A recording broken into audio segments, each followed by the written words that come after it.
Good morning world from Tacloban city, our little apartment here, which we will be checking out of soon. It's breakfast time. You've already done your workout and had your shower, haven't you?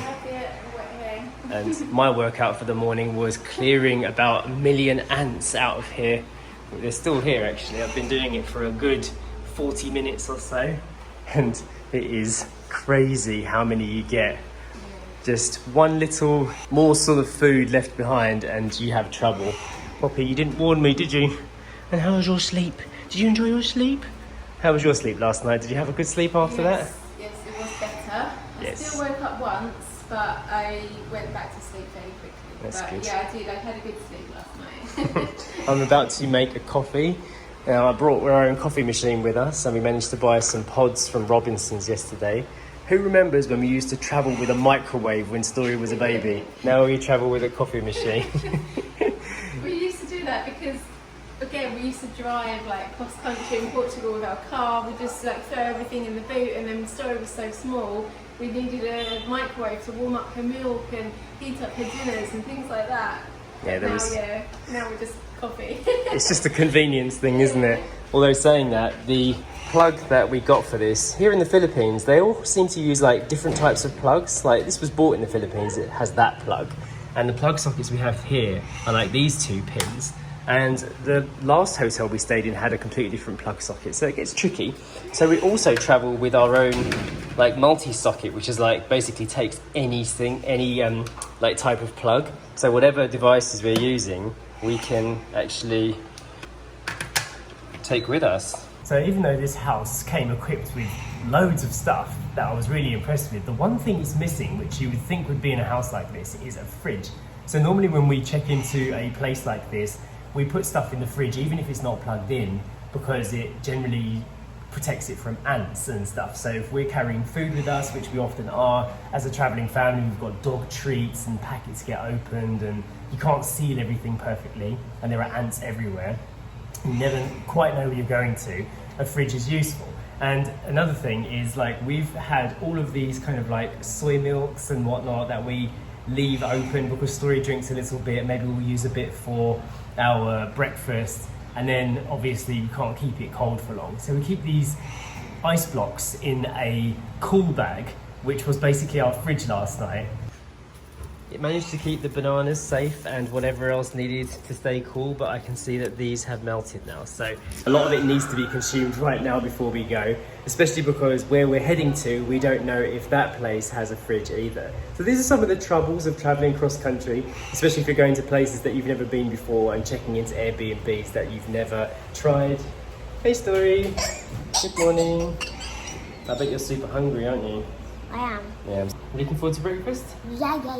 Okay, let's do it. Let's make it, because we have to get out of here soon and start heading up to Kataman, which is our next leg of the journey, which is the northern part of Samar Island, and it's the next stop before we head off to Manila.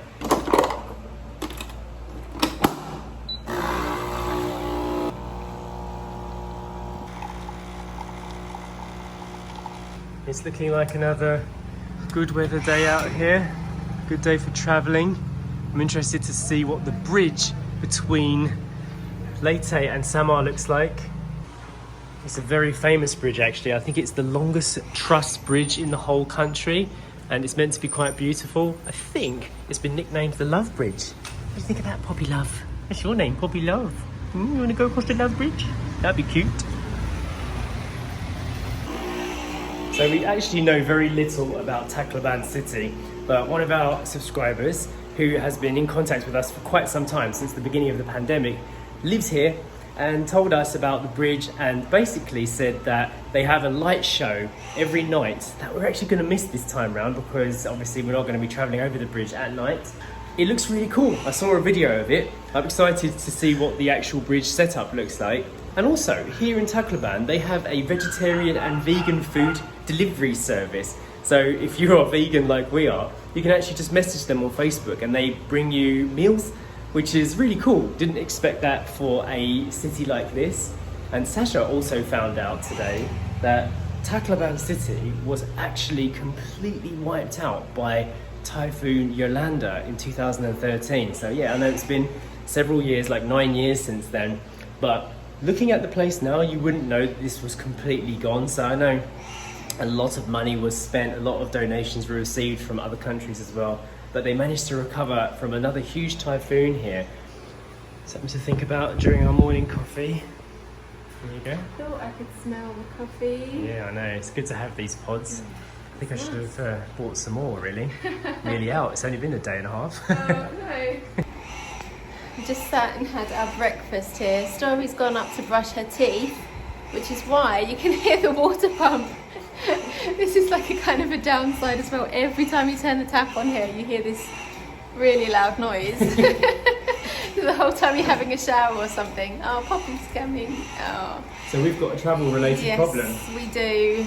The room that I just told you that we booked for the north of Samar got cancelled, and we were just about to leave, so we've got nowhere to stay. Yes, it's one of the downsides of doing travel like this when we can't really book too far ahead because we don't know really where we're going to be, and when it's factoring in boats and pets and children and things like that. So we're trying to do it so we're not just, you know, getting up at the crack of dawn and driving all day, because it's not fair on Story or Poppy. You know, we need to have a bit of normality and a bit of hello.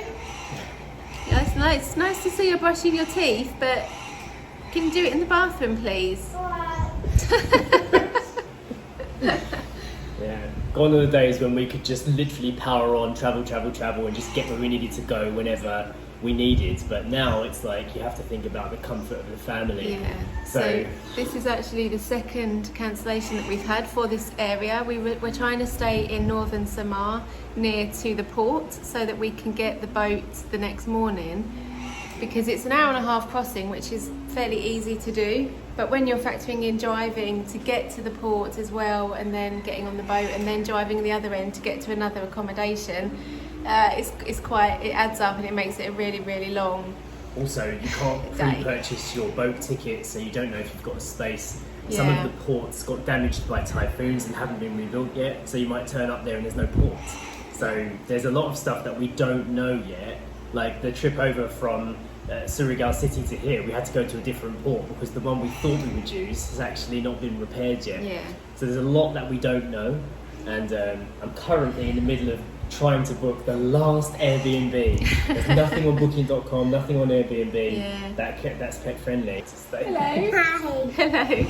Nice and fresh? Yeah. Good. So, yes, perfect. Story's just finished her bowl of muesli. She's had her multivitamin. This is what we give Story. These kids multivitamins. It kind of changes which brand we get. Actually, it's all normally these Blackmores, but the type changes. It just depends on what we can get it's in good to have Siargao. something like this, because sometimes we don't know what food is available as we travel around, and we normally try to keep our diet and nutrition very balanced, and just sometimes you can't completely control that. So it's good to have something like this with us. Just do breakfast to clean up and then get on our way. Okay, we are good to go. Car is packed up. Yep. House is left clean. I won't miss those ants fighting my feet. Oh, it's really painful. Just going to give the keys to the caretaker. Okay, and off we go. Poppy's ready. Yeah, to who knows where. We haven't had a reply from our Airbnb host yet, so we don't know where we're actually going. We're just going to get in the car and drive, see what happens. The caretaker lives just next door, so it's very handy. Right, let's close the gate up. And we're done. And we're off.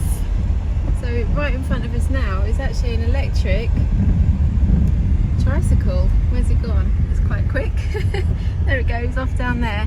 We've actually seen quite a few of them, haven't we? Yeah.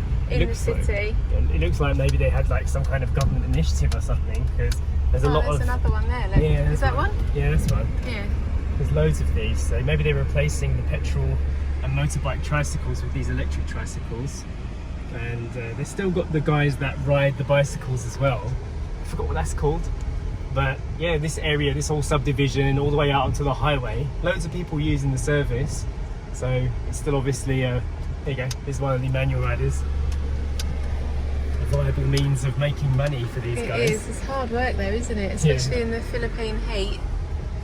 I remember in Thailand, you got them quite a lot in Thailand, didn't you? And we always used to avoid them because we felt bad. Like, no, it's weird, isn't it? Because like, technically, feeling bad for the guy, we didn't give him business, but at the same time, we didn't want him to ride in the heat. Yeah. Goes out to the main ones. Yeah. There you go, old versus new. Manual versus electric. So we've actually been quite surprised by Leyte. It's definitely not what we were thinking it would be like here. The areas that we've driven through anyway have been really kind of quiet and kind of laid back. Yeah. Even being in the city, where, you know, the weekend now and the mall yesterday was busy, but the city itself, it's Like manageable. yeah. It's like a lot of the streets have got American names, haven't they? Yeah. They're quite well gridded out. They've got a big hospital here, obviously the shopping mall, schools. Yeah, it's quite established, and it's obviously bounced back quite well after the super typhoon in 2013. So this will be our last day in Leyte. We've got like a 6-hour drive until we leave here, and we will be heading over the bridge into Samar. First time going to Samar. I'm excited to see what that's like. I've been told that the roads aren't as good there, so we'll see. Oh, really? A bit more potholes, a bit less maintenance, but Okay. we need to cross it to carry on our journey to Manila. So Yes. hopefully we'll have somewhere to sleep tonight. Yeah. We haven't had a reply from the Airbnb, so a little bit worried about that. If not, then we're just going to have to go straight to the port and Sleep at beast the mode port. it, carry on. Maybe sleep on the boat if there's one going at night. Well, it's only an hour's crossing though, so hour and a half. It's quick, isn't it? It's better than nothing, isn't it? Well, we'll see what happens. There's not much we can do about it. Yeah. But yeah, we just have to go with the flow. I'm going to end the vlog for today. Hope you've enjoyed it. That is it from us from Leyte. We are heading over to Samar, and stay tuned for our Vlogmas video coming up straight after this one. Don't forget to check out the playlists as well, our driving to Manila for Christmas. If you get a bit confused with the order of all this content going up, go and check that out. And we'll see you in the next video. Bye!